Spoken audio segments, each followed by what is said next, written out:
Bismillahirrahmanirrahim. Assalamualaikum warahmatullahi wabarakatuh. Innal hamdalillah nahmaduhu wa nasta'inuhu wa nastaghfiruh wa na'udzu billahi min syururi anfusina wa min sayyiati a'malina may yahdihillahu fala mudhillalah wa may yudlil fala hadiyalah. Asyhadu an la ilaha illallah wahdahu la syarikalah wa asyhadu anna Muhammadan 'abduhu wa rasuluhu la nabiyya wa la rasulah ba'dah amma ba'du. Perkenalkan, nama saya Muhammad Fajar Firdaus dengan NPM 2021010080 dari Prodi Hukum Keluarga Islam kelas A semester 4. Pada video kali ini saya akan membacakan atau membawakan sebuah materi dengan judul Al-Khunsa atau yang disebut dengan kewarisan banci. Sebelum masuk kepada materi, kepada teman-teman yang belum subscribe, silahkan subscribe dulu ya. Al-Khunsa atau disebut dengan kewarisan banci. Pentingnya membahas kewarisan ahli waris banci dikarenakan antara laki-laki dengan perempuan itu memiliki jatah atau bagian yang berbeda. Hal tersebut telah tercantum pada ilmu faraid. Al-Khunsa sebenarnya tidak tepat bila dikatakan banci atau waria, yaitu penggunaan kata banci atau waria ini dimaksudkan kepada orang yang berjenis kelamin laki-laki tetapi sebagian pola hidupnya menyerupai seperti wanita. Akan tetapi hal ini lebih tepat untuk dikatakan sebagai al-mukhannas, dan telah jelas secara syariat al-mukhannas ini merupakan perbuatan yang tercela dan terlaknat bagi pelakunya.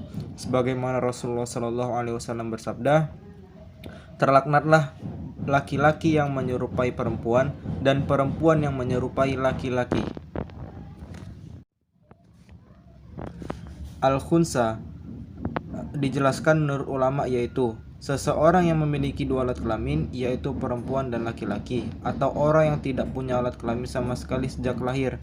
Menurut ilmu waris, Al-Khunsa memiliki bagian yang berbeda dan tidak termasuk golongan bagian laki-laki atau perempuan.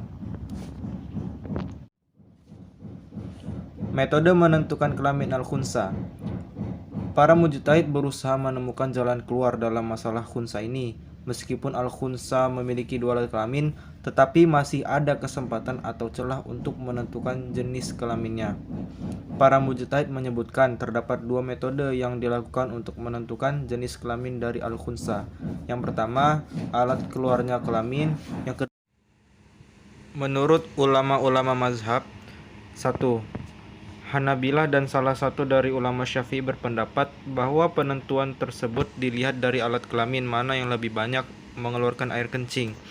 Alasan dari pendapat ini adalah karena menghukumi dengan keadaan mayoritas sebagai hukum keseluruhan adalah termasuk pondasi syariah. Yang kedua, pendapat ulama Hanafiyah dan salah satu ulama Syafi'i serta salah satu pendapat Hanabilah mengatakan bahwa Al-Khunsa tetap dihukumi dengan Al-Khunsa karena tidak ada tanda-tanda yang menguatkan dalam perkara Al-Khunsa muskil. Mereka menambahkan bahwa banyaknya air kencing yang keluar dari salah satu alat kelamin bukan tanda yang jelas dari alat kelamin asli Al-Khunsa. Yang ketiga, pendapat ulama Ibnu Utsaimin memiliki bahwa menggunakan metode kedokteran dibolehkan dalam penentuan kelamin dari Al-Khunsa. Contohnya dengan melakukan pengecekan terhadap rahimnya.